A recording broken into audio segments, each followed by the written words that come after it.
Welcome back to my YouTube channel. আজি হৈছে পূজাৰ 3 নম্বৰ দিন আৰু আমি আহি আছোঁ আজি উলাবৰী আৰু বিজেলি ঘাটত পূজা চাম গাইছ। এতিয়া দেখাইছোঁ বিজেলি ঘাটৰ অলপমান আজি ভালকৈ দেখাম, চাই থাকক। এতিয়া আমি উলাবৰীত যাই আছোঁ, চাই থাকক।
সবার মন্ত্র উৎসবের রঙ্গনে আজ সবার মন্ত্র উৎসবের শোভালোকে আজ আলোকিত মন উৎসবের শোভালোকে আজ আলোকিত মন উৎসবের রঙ্গনে আজ সবার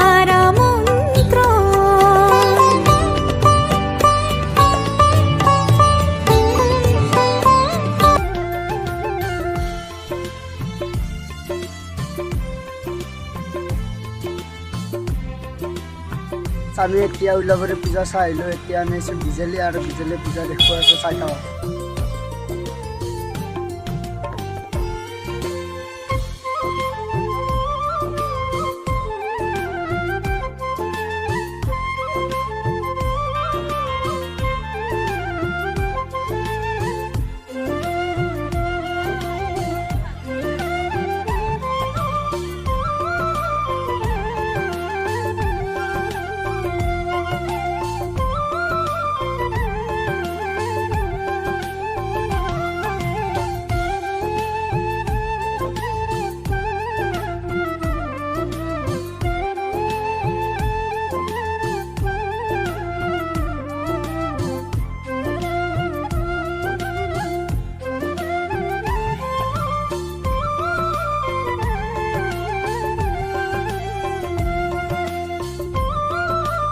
আমি এতিয়া আহিবলৈ আমাৰ চখ গাইছ। আমি আজি চালোঁ উলাবৰী আৰু আমাৰ বিজুলী ঘাটৰ পূজা চালোঁ আজি, আৰু এতিয়া আমি পূজা চাই আহিবলৈ গাইছ। আমাৰ চখ এতিয়া আমি ঘৰে ঘৰে যাওঁ গোটেইকেইটা মানে আমি 3জন আছোঁ আজি। যদি ভিডিঅ'টো চাই ভাল লাগে লাইক কমেণ্ট শ্বেয়াৰ কৰি দিব আৰু লগতে ছাবস্ক্ৰাইব কৰি দিব, আৰু কালি লগ পাই আছোঁ। আজিলৈ বাই বাই, জয় অসম।